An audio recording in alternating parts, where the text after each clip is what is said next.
Hello everyone, युक्ति professional classes में आपका स्वागत है। इस वीडियो में हम UGC net paper 1 unit 1 teaching aptitude का मेथड ऑफ टीचिंग के कंसेप्ट देख रहे थे। और हम लास्ट वीडियो में हम देख चुके हैं मेथड ऑफ टीचिंग में 3 टाइप की मेथड बताई थी, एक टीचर सेंटर्ड मेथड और एक लर्नर सेंटर्ड मेथड। लेकिन इनके बीच का भी टीचर सेंटर्ड मेथड में जो है जहाँ पे एक्टिव पार्टिसिपेशन जिसका होता है टीचर का होता है। लर्नर सेंटर मेथड में जो है कि लर्नर का एक्टिव पार्टिसिपेशन होता है, लेकिन जो एक मिक्स्ड ग्रुप स्ट्रेटजी है जिसमें दोनों ही अपने अपने पार्ट पर पार्टिसिपेट करते हैं। तो हम 3 टाइप के हमने मेथड देखी है, जिसमें से हम टीचर सेंटर्ड मेथड देख चुके हैं और ये अब हमारा मिक्स्ड चल रहा है। तो नेक्स्ट है सेमिनार। इस प्रकार सेमिनार एक प्रकार की समूह चर्चा है जहाँ एक या कई जो ट्रेनर है ट्रेनीज है प्रशिक्षु है किसी दिए गए विषय मुद्दे या समस्या पर एक पेपर तैयार करते हैं, जिसे फिर पूरे समूह के सामने चर्चा और विश्लेषण के लिए प्रस्तुत किया जाता है। एक प्रमुख विषय के चारों ओर जो ट्रेनीज है प्रशिक्षुओं द्वारा कई सेमिनार प्रस्तुत किए जा सकते हैं, जिससे चर्चाओं की एक श्रृंखला बनती है। सेमिनार के मुख्य चरण पेपर की तैयारी, पेपर की प्रस्तुति और उस पर चर्चा करना है। सेमिनार बड़े भी हो सकते हैं। अब इससे रिलेटेड जो उसके एडवांटेज है, यह विधि अधिक स्वतंत्रता प्रदान करती है जिसमें प्रतिभागियों के प्रस्तुति कौशल का विकास होता है। यह प्रशिक्षुओं को किसी विशेष विषय पर पूरी तरह से तैयार करने और योगदान देने का अवसर प्रदान करती है। तीसरा, यह प्रशिक्षुओं को समूह नेतृत्व का अभ्यास करने का अवसर प्रदान करती है। उन्हें विश्लेषणात्मक कौशल का उपयोग करने, निष्कर्षों पर शोध करने, समस्याओं को हल करने आदि की अनुमति देते हैं। तो सेमिनार भी एक जो समूह चर्चा है उसका एक अलग रूप होता है। यहाँ पर बस सेमिनार में विशेषता क्या होता है कि एक पेपर पे अपने विचार लिख लिए जाते हैं ना। जो भी इसमें भाग लेने वाला है, इस सेमिनार में जो भी भाग लेने वाले होते हैं लोग पेपर पर अपने विचार प्रकट कर लेते हैं, उनको मतलब बिंदुओं तैयार करते हैं और फिर जब ये ऐसा सेमिनार संगोष्ठी जो होती है उसके दौरान उस पर चर्चा करते हैं। तो इसमें जनरली क्या है, पेपर की तैयारी करना, पेपर की प्रस्तुति एवं चर्चा, ये इसकी प्रोसेस होती है। ये जनरली क्या है, बड़े उम्र के जो शिक्षार्थी, जो ट्रेनी है, जो लर्नर्स हैं, उनके लिए लाभकारी होता है ना। और चलिए अब इसके हम लिमिटेशन देख लेते हैं कि यह समय लेने वाली और प्रतिभागियों को तनाव दे सकती है। इसके लिए उच्च स्तर की प्राप्ति वाले प्रशिक्षुओं के समूह की आवश्यकता होती है। मतलब जिनको ज़्यादा अच्छे से जो हाई लेवल का जिनको समझ में आने लगता है उनके लिए काम का, ये मतलब कम उम्र के बच्चों के लिए काम की नहीं है, नुकसानदायक होता है उनके लिए ये, क्योंकि उनमें तनाव, फिर यह विधि बालकों के मस्तिष्क पर बल देती है ना, तो इससे तनाव उत्पन्न होता है और ये अधिक समय लेती है। ठीक है, तो ये हमने सेमिनार के बारे में देख लिया। नेक्स्ट है पैनल डिस्कशन। तो एक पैनल 6 से 8 लोगों के एक छोटे समूह से बना होता है। इसमें 6 से 8 लोगों का एक समूह होता है। वे एक दर्शक के सामने एक निर्देशित और अनौपचारिक चर्चा करते हैं। ठीक है, तो वो आपस में, ये ग्रुप जो बन गया है वो आपस में चर्चाएं करते हैं दर्शक के सामने। तो जैसे जलवायु परिवर्तन के मुद्दे पर, ये उदाहरण के तौर पे कि मुद्दे पर एक पैनल चर्चा होती है। नेता को प्रभावी ढंग से सोचने बोलने में सक्षम पैनल सदस्यों का चयन करने और यह सुनिश्चित करने के लिए विशेष ध्यान देना चाहिए कि वे विषय पर चर्चा के लिए तैयार हो। चलिए, एडवांटेज है इसका, यदि पैनल चर्चा अच्छी तरह से संचालित की जाती है तो वह आमतौर पर एकल वक्ता मंच की तुलना में दर्शकों के लिए अधिक रोचक होती है, क्योंकि आपस में डिस्कशन होता है यहाँ पे। तो डिस्कशन से कोई भी चीज, जैसे दर्शक के सामने स्टेज पे 7-8 लोग बैठे हैं, आपस में डिस्कशन कर रहे हैं किसी टॉपिक पे, तो इससे क्रॉस और सब क्वेश्चंस होते हैं, तो उससे क्या कंसेप्ट ज़्यादा अच्छे से समझ में आता है। और ये आमतौर पर ये सामाजिक रूप से प्रासंगिक मुद्दों पर ध्यान केंद्रित करते हैं। तो इसमें जनरली कौन से सोशल रिलेवेंट इश्यूज है उस पर ध्यान दिया जाता है। इसकी लिमिटेशन है, तो विशेषज्ञ को एक मंच पर लाना मुश्किल हो जाता है, सारे एक्सपर्ट्स को एक साथ लाना मुश्किल है और दर्शक सक्रिय रूप से शामिल नहीं होते। अब इसमें क्योंकि सिर्फ पैनल ही डिस्कशन करती है, तो इसमें दर्शक को इसमें पार्टिसिपेट करने का मौका नहीं मिलता है। चलिए नेक्स्ट है ब्रेनस्टॉर्मिंग। ब्रेनस्टॉर्मिंग एक रचनात्मक समूह कार्य विधि है जिसमें समूह के सदस्य किसी दिए गए विषय या समस्या पर शीघ्रता से बड़ी संख्या में विचार उत्पन्न करते हैं जिनका बाद में मूल्यांकन किया जाता है। तो इस मेथड में जनरली क्या होगा कि बच्चों को एक टॉपिक दे दिया जाएगा, है ना, क्लास में एक समस्या दे दी उनको, और बच्चे क्या उस पर अपने अपने जिन जिन को जिस बारे उस बारे में जो जो नॉलेज है वो अपना अपना नॉलेज शेयर करेंगे, वो उस पर अपने विचार बताएंगे। तो जो टॉपिक दिया है उन्हीं के बारे में उनसे क्वेश्चन भी पूछे जाएंगे, वो उन पर विचार किया जाएगा।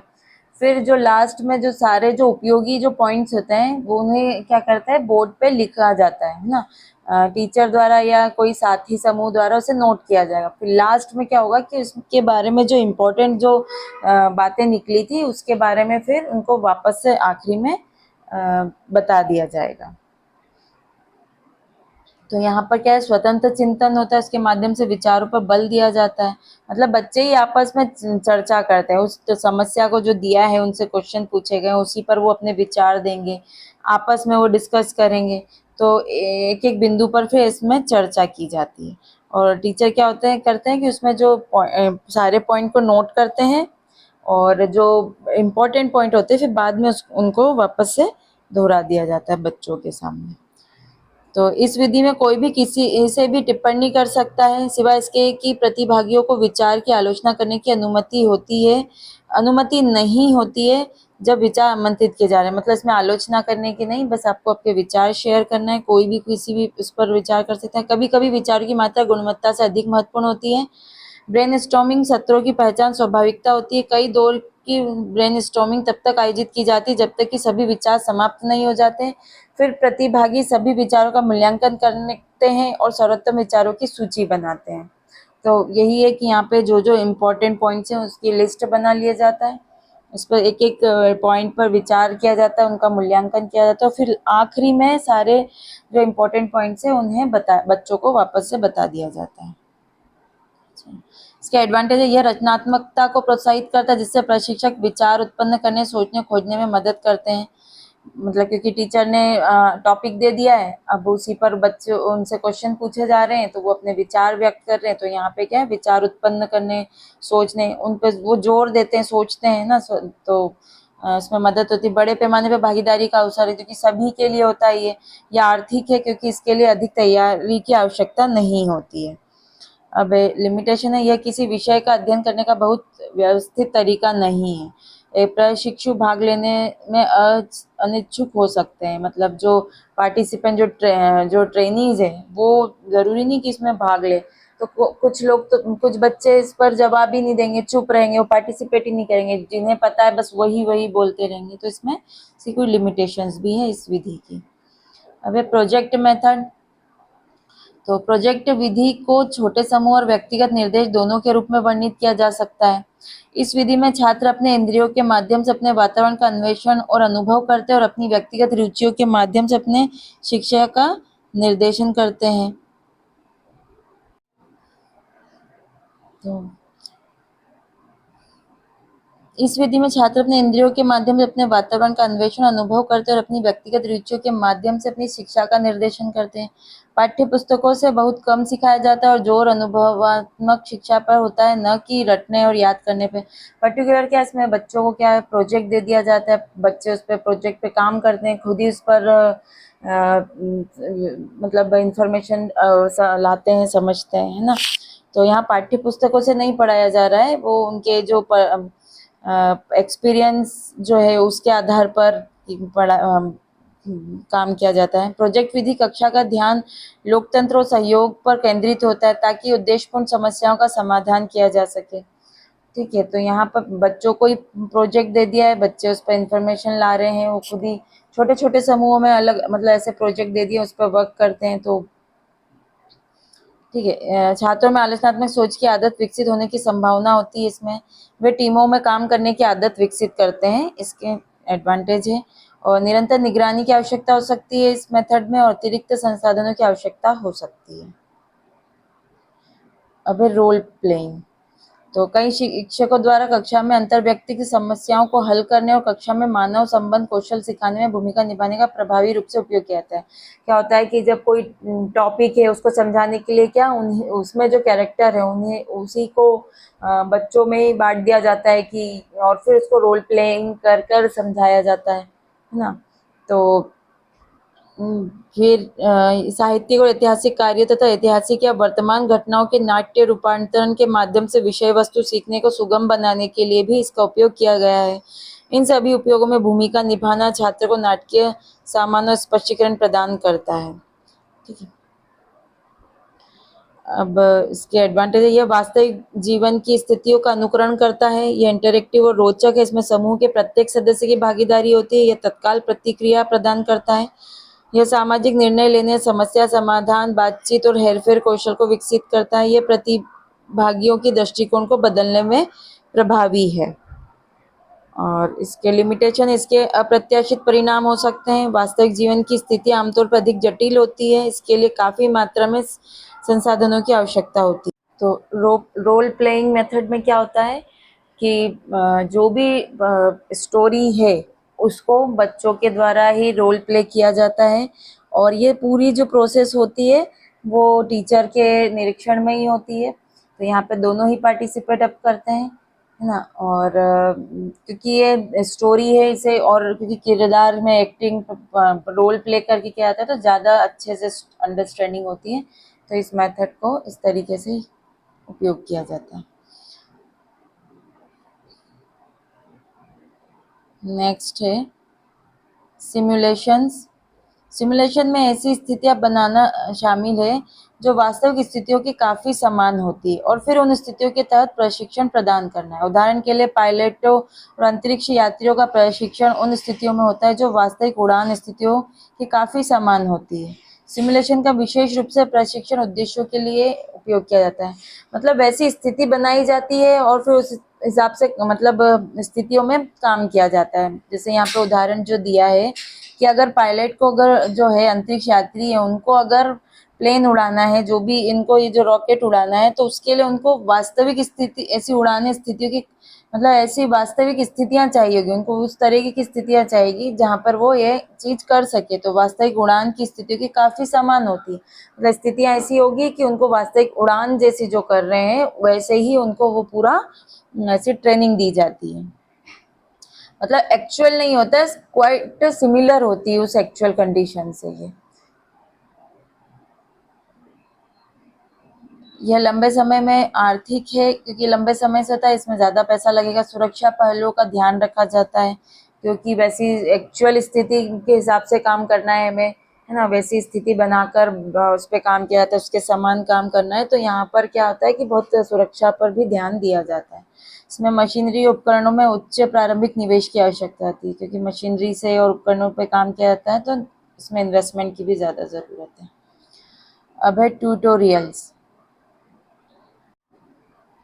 तो ट्यूटोरियल विधि का उपयोग छोटे समूह को पढ़ाने के लिए किया जाता है ताकि संख्यात्मक समस्याओं को हल करने में कौशल विकसित किया जा सके, व्यक्तिगत मार्गदर्शन प्रदान किया जा सके और व्यक्तिगत समस्याओं को सुलझाया जा सके। जैसे मान लीजिए कि अगर कोई ग्रुप क्लास है जिसमें कमजोर बच्चे भी है जिन्हें कोई उन पर ज़्यादा फोकस देने की ज़रूरत है, तो क्या करा कि स्कूल के बाद एक उन बच्चों के लिए क्लास लगाई। तो यहाँ क्या हुआ, उन्हीं बच्चों को लिया गया जो कमजोर बच्चे हैं। तो यहाँ ये ग्रुप छोटा हुआ, ठीक है। व्यक्तिगत रूप से यहाँ पे मार्गदर्शन प्रदान किया जा रहा है, समूह में छोटे समूह को पढ़ाया जा रहा है, उनमें कौशल विकसित करने की कोशिश की जाती है ना।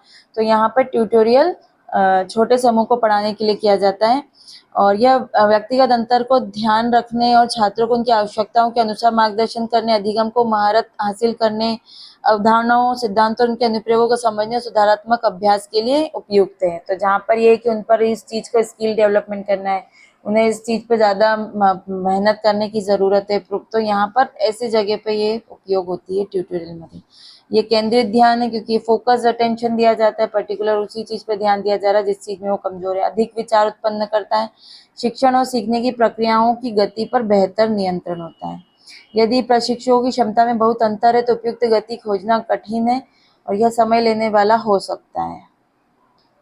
नेक्स्ट मेथड है डेमोन्स्ट्रेशन मेथड।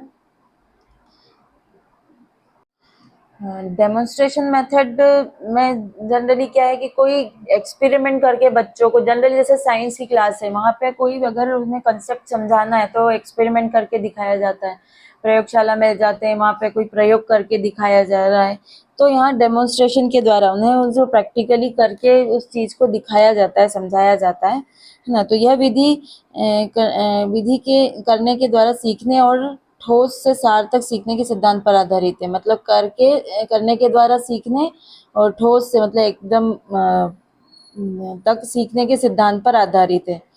प्रदर्शन का अर्थ है दिखाना। कक्षा में संज्ञात्मक, भावनात्मक, मनोचिकित्सीय उद्देश्यों को प्राप्त करने के लिए इसे अपनाया जाता है। मतलब उन्हें सभी तरीके से बुद्धि के लेवल तक, हार्ट के लेवल तक, और एक्सपेरिमेंट, जब हम एक्सपेरिमेंट कर रहे हाथ से करके दिखा रहे हैं तो ये मनोचिकित्सीय, भावनात्मक और संज्ञात्मक सभी रूप से ऐसे उद्देश्यों को प्राप्त करने के लिए किया जाता है। प्रदर्शन को महत्वपूर्ण तथ्यों, विचारों या प्रक्रियाओं को प्रस्तुत करने के लिए उपकरणों के उपयोग के साथ मौखिक स्पष्टीकरण के संयोजन के रूप में परिभाषित किया जा सकता है। इसमें ऑडियो विजुअल स्पष्टीकरण भी शामिल हो सकता है।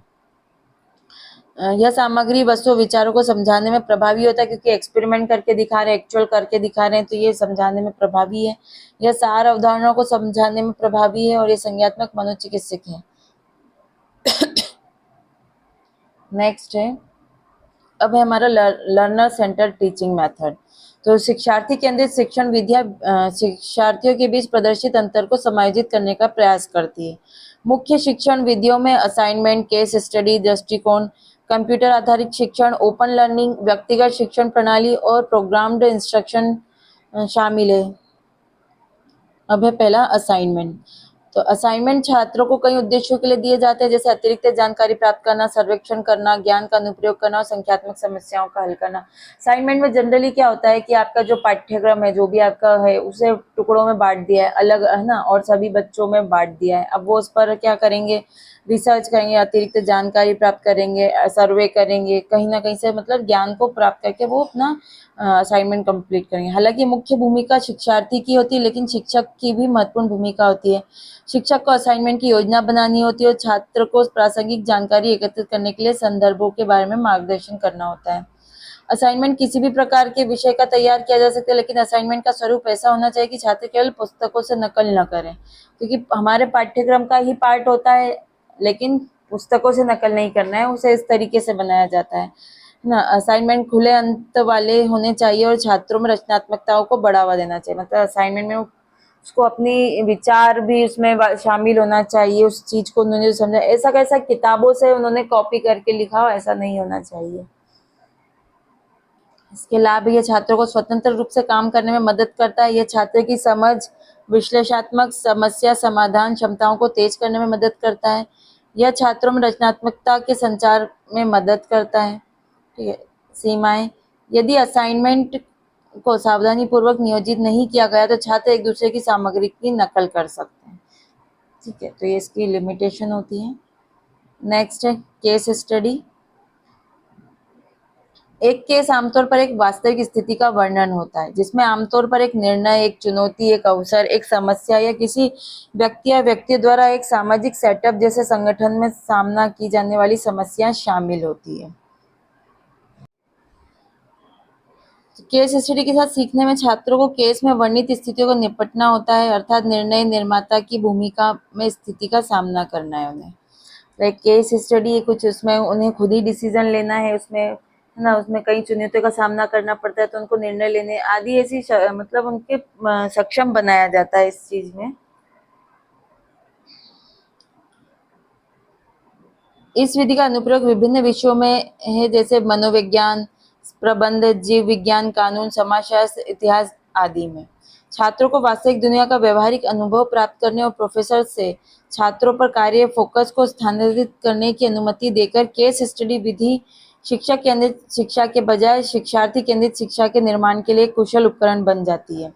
मतलब इसमें क्योंकि केस स्टडी पे काम करने के लिए बच्चों को ही दिया जाता है, तो यहाँ पर बच्चों को ही इस पर काम करना है, तो यहाँ पर ये लर्नर सेंटर मेथड के लिए सही होती है। छात्र पाठ्यक्रम में सक्रिय रूप से शामिल हो जाता है और कक्षा के विकास में अब एक पर्यवेक्षक नहीं होता है। क्योंकि उन्हें ही खुद करना है सारे काम। उन्हें एक केस स्टडी दी, एक केस दे दिया, एक केस के बारे में एक टॉपिक दे दिया है, उसके बारे में उनको सारा जो भी उससे रिलेटेड समस्या है उन्हें ही समझना है, उसके लिए निर्णय लेना है, सक्रिय भाग पार्टिसिपेशन करना है उनको। केस छोटे हो सकते हैं जैसे कि संक्षिप्त कक्षा चर्चाओं से लेकर लंबे और विस्तृत सेमेस्टर लंबी परियोजना तक। मतलब ये कितने भी छोटे से बड़े किसी भी रूप में हो सकते हैं। कक्षा या कार्यशाला में वास्तविक दुनिया की समस्याओं को लाने के लिए यह महत्वपूर्ण है। वे सक्रिय भागीदारी सुनिश्चित करते हैं और समस्याओं के अभिनव समाधान की ओर ले जा सकते हैं। इसके एडवांटेज है, यह प्रतिभागियों को विश्लेषण करने, आलोचनात्मक जांच करने, मूल्यांकन करने और तर्क संगत राय व्यक्त करने का अवसर प्रदान करते हैं। यह निर्णय लेने और समस्या समाधान कौशल को बढ़ाता है। यह सक्रिय भागीदारी सुनिश्चित करता है जो अभिनव समाधान की ओर ले जा सकता है। और इसकी लिमिटेशन है, इस विधि का उपयोग करने के लिए शिक्षकों को प्रशिक्षण की आवश्यकता होती है। और दूसरा, यह सभी विषयों और स्थितियों के लिए उपयोगी नहीं है। चलिए आज के लिए इतना ही, मिलते हैं हम नेक्स्ट वीडियो में। Thank you.